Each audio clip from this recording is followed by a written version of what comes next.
Hi guys, this is the third part of my lecture series on qualitative research, and in the first part I talked about grounded theory, its variants. In the second part I talked about how to conduct grounded theory, and I talked about essential aspects of grounded theory, assumptions and so on. There I mentioned that transcription is an important part of grounded theory research, and I was supposed to show you what a transcript looks like, how a transcript looks like. So this is an example that you can see on the screen. So here, as you can see, I have used this lecture, for my juniors, for my students, whom I mentor for FM program. So I already prepared this PPT for some other sessions, but here I am sharing this with you. So in this transcript, what happened, so a female faculty age 34 instructor, she interacted with a student who is male and 18 years old, and their students are communicating with the faculty in a class because they are talking about something related to the career aspirations and also about their career goals. Now here SK, as I said, represents female, whereas student 1 represent the male 18-year boy. There were other candidates as well, but they have not been included in this transcript. Now there you can see I have mentioned Jeffersonic transcript system. What it is, I will explain later.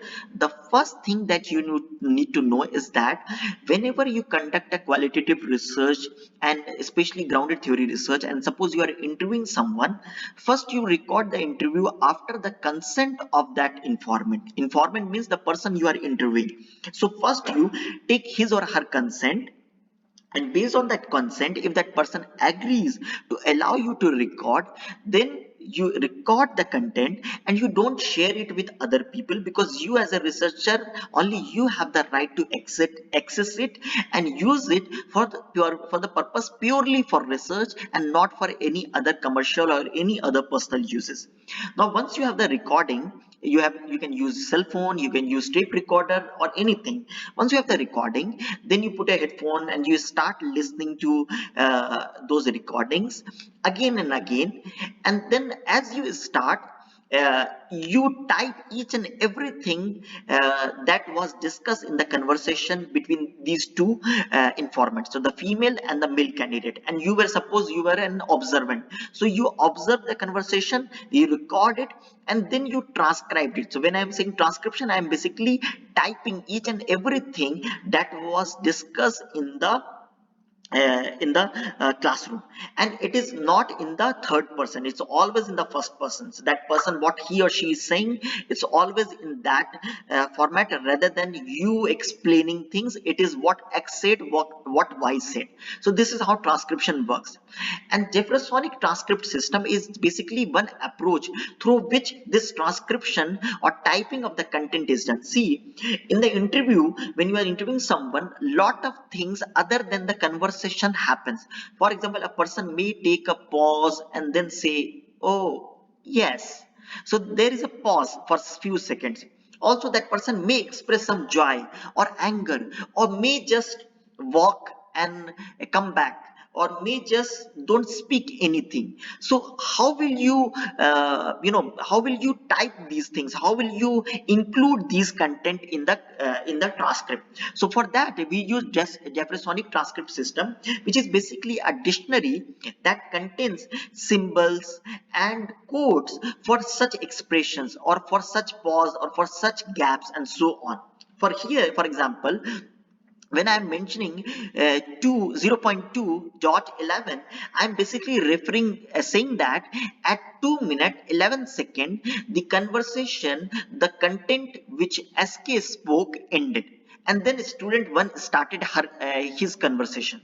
So basically this is basically a time stamp, which you can say.